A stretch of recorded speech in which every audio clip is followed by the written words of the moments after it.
afternoon, everyone, all guests and speakers. I think it's been a long day. Thank you for keeping your power up even at this hour. If you're feeling a little low on the energy front, I hope this panel will leave you all charged up with new ideas and insights. Our topic for this panel is future-proofing against geopolitical and macroeconomic shocks. We are honored to host two distinguished individuals who travel and study Asia at close range. Let me introduce Chris Humphrey, Executive Director of the EU-ASEAN Business Council. Chris is a seasoned business development and government relations professional with more than 30 years of experience. He is a former British civil servant who later transitioned to the private sector, holding senior roles in British Airlines. He also spent some years living and working in China, Hong Kong, and Singapore. The organization he represents, the EU-ASEAN Business Council, is the leading voice for European businesses in the region. Then we also have Betty Wang, leading economist for Asia at Oxford Economics. She focuses on Greater China and Southeast Asia economic trends. Prior to this, Betty was a senior economist at a few banks with notable research in ESG and sustainable finance. She was part of the team that won an award in Australia for the best ESG research. Her more recent works include studying the AI-driven economic dynamics of Asia and China's fiscal policy shifts and the impact on ASEAN. I'm going to start the ball rolling by asking the easy questions first, while we wait for the audience to ponder their questions. First, let's set the context. What are the macroeconomic factors and industry shifts that are affecting the Southeast Asia as a region right now? Betty, you want to go first? Okay. Yeah, sure. Thanks, Huifeng, for having me. Thank you, everyone, for your time and your attention.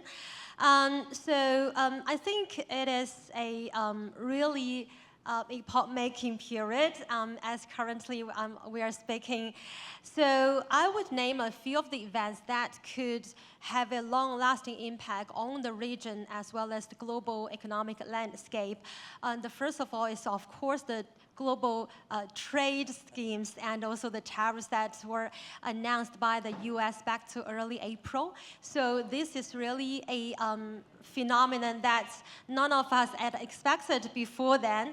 So I would describe this event as a big demand shock to global economy. And in fact, our Oxford Economics, we have downgraded our GDP growth overall on the global side as well as in the region for Asia. So this speaks clearly about our view on how we view the tariffs. So to put this in simple, we think that there's no winner out of this tariffs. And of course, it's anti-globalization, and this is not something that we are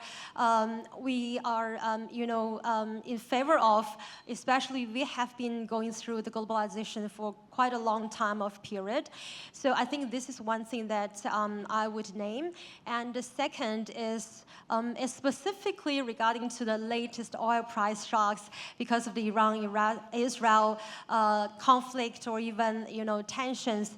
But compared with the tariffs, which could last for longer, so I feel like the oil price shock, while yes, it does create a lot of market volatilities, and in the past, it did create a lot of inflationary repercussions in the region and hence create some difficulties for policymakers in the region. But this time around, we feel that the oil price shock, at least for now, is likely to be short-lived, and the price volatility is not going to be lasting for longer. So that means that the impact on regional inflation as well as the policy scope should be rather under control. So that is the second one. But of course, we're not only talking about negative or downside kind of factors that could reshape the region, but on the other hand, I'd also like to bring up the so-called tech factor. So among all the bearishness on the global economy, if you ask me to name only one bright spot, I would name the tech sector. So I don't think it's surprising to many of you, but the perspective might be a bit different from what you might have heard in the market as how Asia could ride on the wave of the AI boom, because to many of us, technologies is usually tied with the US markets, where, as this technology was originally developed and researched. But actually, Asia is holding the very pivotal role in fabricating AI chips, as well as doing all the testing, packaging, and assembly. So I do think that these factors has already helped Asia to withstand the tariff shock and will continue to play a positive role in the foreseeable future. So yeah, maybe let me just stop here. Yeah. So probably pass to Chris. Before we go to Chris, there's this small little clarification. You say that the oil price shock this time around will be short-lived. Could you elaborate more on that? Yes, sure. Actually, I've been in Indonesia for 2 days already.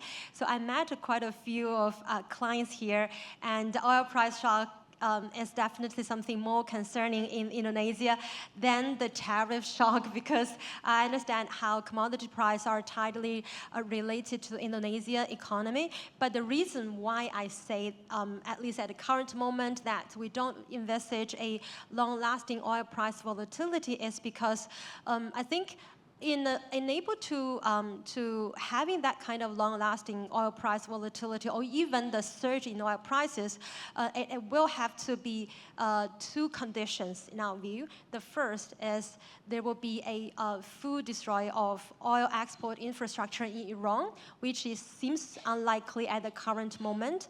And the second is full closure of the Strait of Hormuz, which is also unlikely in our view, because that will require full coordination on the military side, which we doubt if Iran has the capacity and have the intention to do that. So if either of these two conditions is met in the future, it could lead the oil prices and even the crisis into a more severe situation.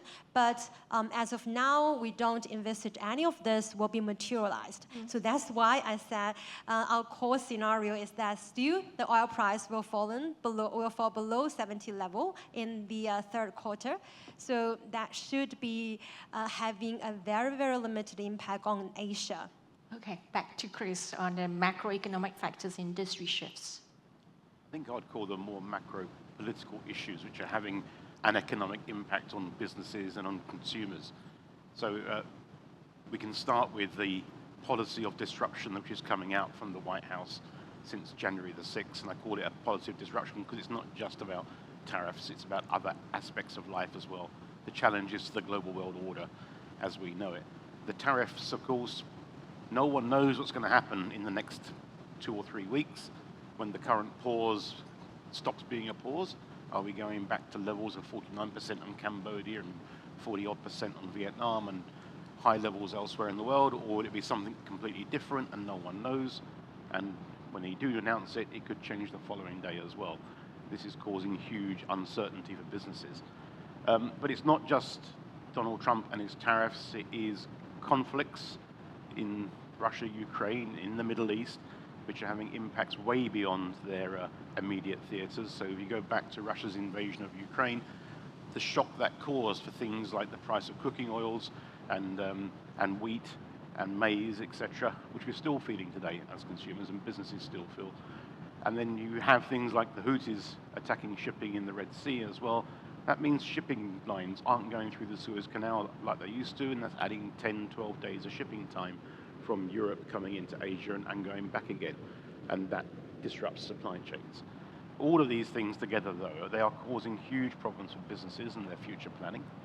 And I'll give you a quick anecdote, which comes from a large German conglomerate, and their CEO telling me, I have over 100 people doing scenario planning, and my only certainty is that every scenario will be wrong in the current climate, because we just don't know what's happening tomorrow. and that's having a major, major impact.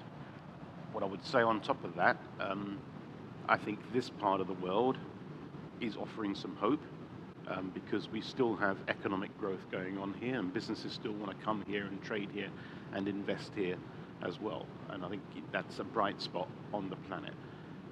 I have concerns about the price of oil, and I think the price of oil depends largely on the manufactured peace between Israel and Iran holding, and if it doesn't hold, the price of oil will become volatile again. Closing the Straits of Hormuz actually is quite easy. You just need to sink a couple of ships. So it's not that difficult to do, but it's not a wise thing to do for anybody. So I think at the moment we have a very unstable world, unfortunately, but it's just an unstable world which of course does create opportunities. I think the opportunities are here in Southeast Asia, but for businesses at the moment. And businesses like predictability, they like certainty, and they don't have it. And I think you'll find a lot of firms at the moment are sitting on their cash and wanting to hold back. Yeah, you're right. So you spoke about bright spots. I want to focus on the more positive things as well. But it also clearly shows that your assessment is there's going to be uneven impact as well, right? So what do you think are the countries that will be more affected by some of these trends than others? Betty, you want to go first? Yes, so definitely because of the variety of the economic development in the region, and also the economic structure differs in the region. So that's why we see the impact from either the tariffs or even the oil price shocks might be different. So for example, like export-oriented sector, like countries or economies are more exposed to tariffs, but more domestic-driven economies such as Indonesia might be less exposed to tariff risks. So that's why I've received more questions about how oil price shock could impact on Indonesia in the past 2 days, compared with questions about tariff shocks. So this is on the negative side, but on the positive side, as I mentioned, the tech sectors. So it depends on the positions of different economies alongside the global supply chain.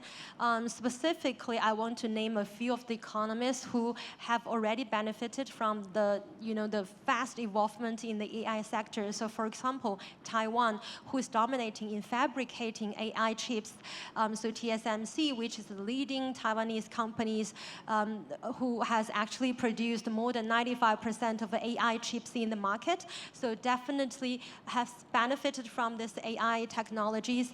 Singapore is good at doing research and development in AI areas, together with Malaysia, who is doing testing, packaging, and assembly in the region. So they have gained quite good exposures in tapping the market share. And actually, if we look at export growth for the past few months, so the region's electronic exports, in terms of the growth rate, has surpassed the growth rate of non-electronic exports. So that clearly suggests, for countries which can tap the benefit of the AI development, could be more benefiting from this shift in trend. But clearly, for like lower value added and lower value added manufacturing focused countries such as Cambodia or Bangladesh, so they might be hit hard or might be more influenced by the tariffs, and at the same time cannot benefit from this the tech hype yet. Chris? I think the first thing to say is the Trump tariffs show a fundamental lack of understanding of how supply chains work. Supply chains are incredibly complex these days. Before you get to the final good, the components of the final good would have crossed many, many borders several times over. And therefore, it may go into the US and come out from the US and go back again. Trump's tariffs are going to hit countries who export a lot to the United States of America. What we have to remember is the US is only about 15% of global trade. So we have the other 85% of global trade to play around with. And I think what you'll see is if it's just too difficult or just too expensive to export things to the US, countries will look to export them elsewhere in the world. One of the biggest fears in Europe, and certainly a fear here in Southeast Asia, is what happens with Chinese production that was going to the US will it start flooding other markets? And that has to be a concern, because the Chinese aren't about to stop making things. I think for countries in this part of the world, there are opportunities, and the opportunities are there to start looking at other markets and new possible investments. You mentioned chips and AI. I think a concern for all of us should be the concentration of AI chip production in Taiwan. And so I think countries around here, particularly somewhere like a Malaysia, should be looking to try and attract more semiconductor stuff and more high-end chips into their production bases. I do think the countries here have a great opportunity before them to take advantage of an uncertain world. US is their third largest trading partner. China is by far their largest trading partner. They're not about to ignore China when it comes to trade, but they can look to other markets going forward if the US continues on this ridiculous path. Now, Betty, earlier you talked about tech and innovation as some of the bright spots. What is your advice to businesses looking for opportunities in some of these growth sectors in ASEAN, as you would earlier point out? Yes, I definitely think that if you have any CapEx plans, you should prioritize tech-oriented investment, but at the same time be mindful of the geopolitical tensions as different from the past 2 decades or even 3 decades when global trade and business environment was more harmonious than now. So business continuity was relatively easy to achieve. So now you might need to consider different scenarios and then draw a line of your bottom line or your baseline when you run the scenarios and assess which is the point that you would accept. But at the same time, I really think that tapping the tech hype, as well as considering how this is gonna reshape your lifestyle, your working behaviors. So this is something that we need to take into consideration. And at the same time, I also want to point out one thing which might be counterintuitive, especially when we are in the fragmented global kind of markets. So actually, I was in China a couple of weeks ago, and some of the folks that I talked to, they thought that especially with some of the policies also pointing to promote a inner cycle within China, because given this rising external uncertainties and geopolitical tensions, they need to foster a more comprehensive internal cycles to make sure that they're self-sufficient. I mean, it makes sense to think in that way, especially external environment gives us an unpredictable outcome. But at the same time, I really feel that it's even more needed for us to adopt an open mindset and to be more connected to the world. So that is the only way to make yourself, whatever business or from the country perspective, stay relevant to global development. It's not, to me, it's not right to stay isolated or decoupled just because of the rising external environment, but rather we should think in the opposite. Over to Chris, I want to ask you, in your opinion, which are the promising sectors in ASEAN, and what are the reasons you think they're promising? I can tell you what every investment development agency in Southeast Asia is looking for. And they're all looking for exactly the same thing.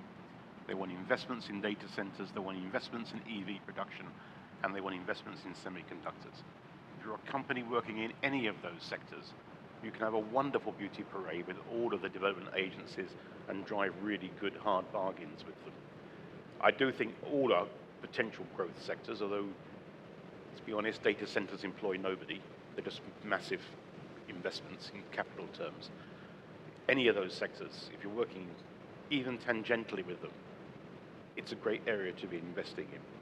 But I think actually in any kind of high-end manufacturing, if you're adding more value, if you're helping a country in this part of the world move up the value chain, you'll be welcomed in open arms. Whether that's in automotive, whether it's in tech, whether it's in computing, whether it's in higher-end food production, anything, actually, you'll be welcomed with open arms across Southeast Asia. The countries, though, I think need to work out some domestic policy issues to ensure they remain attractive, because not everyone has particularly business-friendly policies. But like you said, like if everyone is zooming into the key sectors, we are then, in fact, within ASEAN alone, competing among one another for maybe the same set of investments. They are, and I have said this frequently at many conferences I've spoken at, where I've been on stage with chairmen of investment agencies, and I've said, you're all chasing the same dollar, and you can't do that. That's ridiculous. You're competing against each other, whereas you should be working out which amongst the 10 of you has the best position, say for building a final assembly plant for EVs, and which the rest of you should be attracting the investments in to be part of the supply chain for that factory. Then you all become the winners. But at the moment, and certainly my members won't like me saying this, at the moment you can have a great beauty parade, as I said, and you can drive really, really hard bargains. But if they worked smarter together, they would be so much better off. And they'll be very integrated too. They would be very integrated, which ASEAN isn't. Yes. So generally, we also notice that the larger companies in ASEAN, they tend to be already venturing into markets outside of their home countries. What about the SMEs? You know, how can we induce or even seduce the SMEs to take advantage of opportunities, whether in this region or elsewhere? Chris, you want to go first, I think? Okay, the SMEs have a tough time of it. Most SMEs don't understand international agreements, free trade agreements, which are available to them for them to take advantage of. That's because governments everywhere, Europe, here, everywhere in the world, fail at communicating to their companies what free trade agreements are out there and how best to use them. But this is a conference where you've been talking about a lot of tech stuff during the day, and I do think e-commerce is the saving grace for SMEs. It allows them access to marketplaces they couldn't have dreamed of 5 or 10 years ago. But they do need support on that. They need to understand about logistics and shipping. We need governments to have the right policies in place, and unfortunately in this part of the world we have governments who are a bit schizophrenic when it comes to e-commerce. They want their own SMEs involved in e-commerce. They don't want e-commerce goods coming into their countries, and they don't understand that if they put the barriers up for things coming into their countries, other people will reciprocate against them. But I think e-commerce is the big thing for SMEs. It allows them access to other markets everywhere in the world, in fact, will let them grow their businesses. The other thing I would say is you'll find a lot of large firms, and this is particularly true of European firms, they want to have SMEs in their supply chain, particularly domestic ones nearby to where they're currently manufacturing from or operating in. Because for them, it's a good news story, and their shareholders and their consumers like it, but it also means they're investing more in their communities, and the communities will then support their business. Any thoughts on that, Betty? Well, I do share a similar view that e-commerce will help SMEs to broaden their business scope because it's getting more and more challenging even for large companies to hedge the geopolitical tensions, FX exposures, higher funding costs, letting alone, for SMEs which have much less exposure to the sophisticated banking products as well as, the professional service to help them and guide them to be on the right track. So e-commerce could help them to reduce the capital requirement probably, as well as the market risk when considering if they want to expand their business outside of their own home countries. Well, what you're referring to largely are I would say, the consumer SMEs. What about the B2B SMEs? What should they do? There are digital online platforms out there for them to be using. And if I look around, certainly my members, and we're effectively an SME, they all have purchasing platforms. Whether it's SAP's Ariba platform or Tungsten or others, SMEs can get onto those and they can peddle their wares through those, which some of the bigger companies will then start picking up. But for a lot of B2B, it's no different to B2C in many cases. Companies are out there, they are looking for supplies, they are looking for goods, they'll be trawling different websites looking for it. And going to your capital point, I do think a lot of large MNCs need to change some of their payment terms, particularly for SMEs, because it is a very long time to get paid if you're invoicing them. But with present-day peer-to-peer payment systems and instant systems over the more traditional banking network, SMEs can get their money pretty damn quick. Okay, this question is for Chris. You've mentioned before that you're seeing growing interest among European businesses, whether they're large companies or SMEs, in investing or doing business in this part of the world. Yet some of your council's recent reports show European investors are increasingly worried about ASEAN's fragmented regulations. What kind of regulatory alignment could most immediately boost confidence for foreign and regional businesses alike? Okay, we do a business survey every year of European businesses. It consistently shows that European businesses see Southeast Asia as the region of best economic opportunity. Normally it's showing around 8 out of 10 companies saying they want to expand their operations here, but it also then flags a number of concerns. Lack of economic integration in the region, continuing high levels of non-tariff barriers to trade, and customs procedures which are slow and bureaucratic. What things could ASEAN do to instantly prove that? Well, they could do what was on the tin. They could do what was advertised. 18 years ago, when they first launched the economic community, they could actually deliver on it. That would make a huge difference to everybody living and working in Southeast Asia. Immediate things, though, would be making those customs procedures much easier. And I think every country should then look at some of their own domestic policies. So I am going to pick on Indonesia because we're sitting here. Local content requirements make no sense. You do not need them. And you need to have automatic import licenses. Because if I'm going to build a factory, I'm not going to build it and have long, complex supply chains. I will build it and I will source locally. But for the things I can't source locally, I need to make sure they can come in and be approved and feed my factory. Every country in the region has different regulations which honestly hinder investment. That brings me to something that was related to this. I think the Johor Singapore SEZ is trying to accomplish this. What's your view on that? It's a great idea.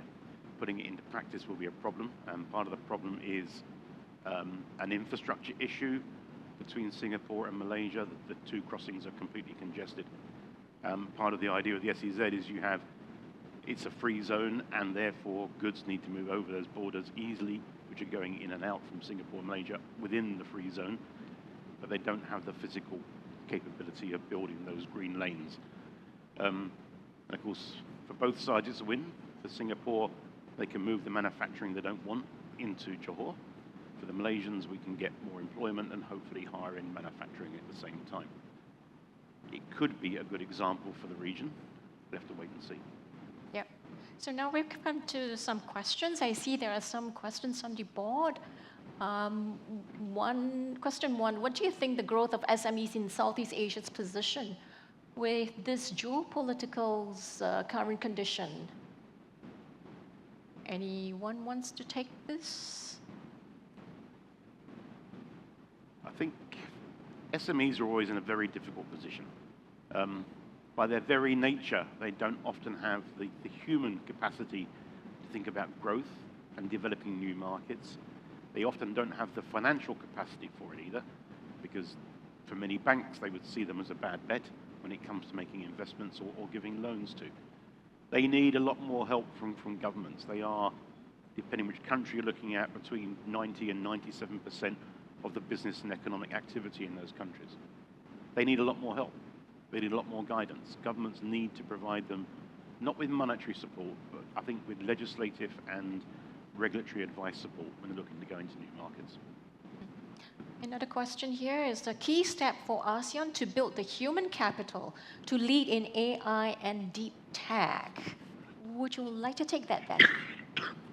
Yes, just some of my humble thoughts on that front. I think, first of all, is to have to make sure there's enough investment in the education sector so that, from the very beginning, and in terms of fostering the appropriate talents into the right sector. And of course, these kind of technology development is not a short-term game, so we need to plan from the very beginning. I do think that investment in the education sector infrastructure should help to lay the foundation for ASEAN countries or Southeast Asia to build the human capital. And on the other hand, we can also consider either buying or lend the helping hand, to borrow the helping hand from other countries which have a more advanced advantage, for example, from either outside of the region or from the US or China. So that's why I said we need to adopt an open mindset and boost further exchange of views, and even for the technology services as well as business services, so that it will help to build not only human capital but also the general knowledge level in the region. So actually, I also want to bring up the importance of foreign direct investment. Of course, I understand that there's a lot of debate on if it's good or bad to have more foreign direct investment into ASEAN countries, because it can create competitions and even the business closure of local business. But I think in general, if you look at how China has developed over time since China joined the WTO over the past 20 or 30 years, so FDI really helped a lot in reshaping and upgrading China's manufacturing base, as well as educating the human capital or the labor force to be more upskilled. So I do think, on one hand, locally, organically develop your own talents, and at the same time, to seek external help to leverage on external advantage to support the human capital in the AI and the technology scope. Yeah. Chris, you want to add to that? Yeah, I think developing human capital is one of the biggest challenges before us, not just here in Southeast Asia, but everywhere in the world. You have one big advantage here in Southeast Asia, which, apart from Singapore and Thailand, your populations are still relatively young, and you've got young people who are keen and eager and want to learn, and are, in fact, compared to Europeans, far more tech savvy as well. What we need to do, though, is make sure that governments are putting in place the right education programs. In some parts of the region, we still learn by rote, and that doesn't help people think outside the box and develop new ideas, particularly in a fast-paced world like AI development and emerging technologies.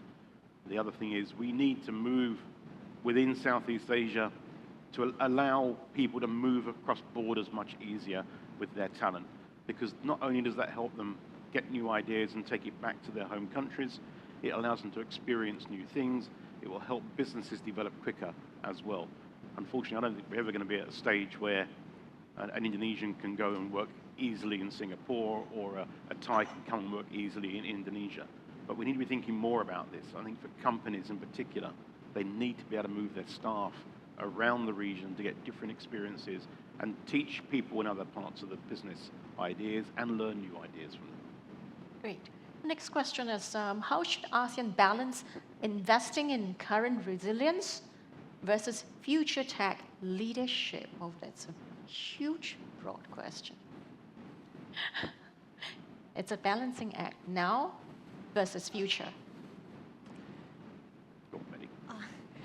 Yeah, it is it's really a balancing act, and it's just like, recently, for the past 1 year or so, Indonesia fiscal policy has shifted from investing in infrastructure towards consumer a great meal programs. So that also, I think, creates some debate on whether Indonesia should focus on infrastructure, which could be beneficial in the longer term, or they should focus on to create a better life for people right now.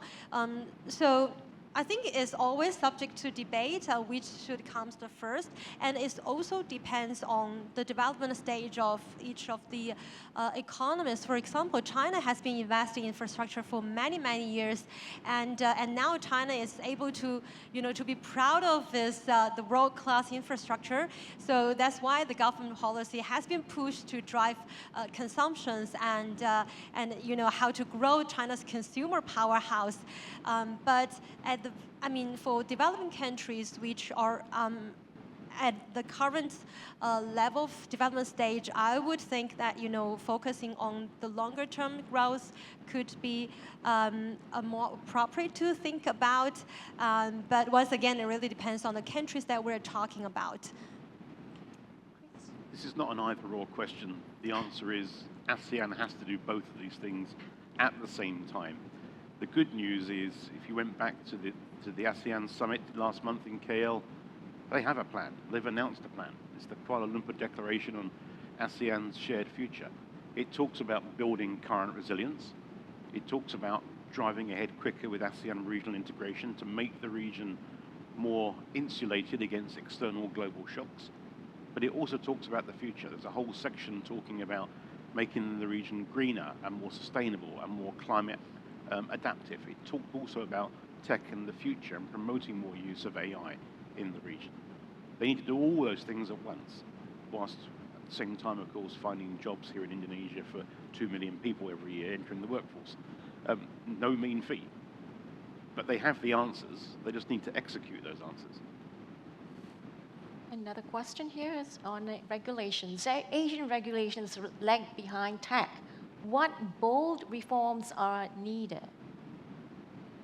Can I take this first? Sure. So to me, it's very simple, just to unleash the animal spirit in the private sector. I think that is very, very important. If you look at, once again, if you look at the case in China or even in the US, none of the innovative ideas are planned by the government, but rather made by private sector entrepreneurs. I think as long as we can have this flexibility and ease of doing business for private sectors and protect their intellectual properties, that will be very, very important to foster a good soil for tech development.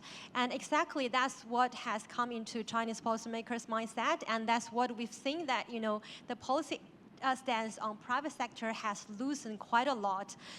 So if ASEAN countries or in the Southeast Asia, we can further ease the regulations, make it easier for private sectors to play around, I think that will be the ideal situation. Especially for foreign companies, right, to own major stakes in some sensitive sectors as well. Yeah. Chris, what about you? Yeah, well, there are several things. ASEAN is working on a digital economy framework agreement. They've got to get that right. And that's got to be an agreement which is legally binding, but one that allows a lot of freedom for tech businesses to grow, for businesses to move data, that doesn't impose data localization because that just inhibits innovation going forward, and it adds costs for businesses as well. Unfortunately, we have a country like Vietnam which believes in data localization and doesn't believe in the free flow of data. So how they square that circle is completely beyond me at the moment. Don't copy the EU's AI Act would be my other piece of advice. We need, as Betty said, you need countries to create an enabling environment which lets businesses test things out. So we need sandboxes. Singapore's been pretty good at creating sandboxes. I think others need to do the same sort of thing. Create a sandbox, test ideas out, test new technologies out, see how they work, then think about how they may need to be regulated. We don't need regulation that stops innovation. We need countries to come up with an enabling environment to help companies learn, to help technology grow, but do so in a way that's pretty safe. Before we wrap this up, I have one last question for both of you. If you have one piece of advice to give to the C-suites in this region, what would you say to them that they have to do this year in order to future-proof their companies?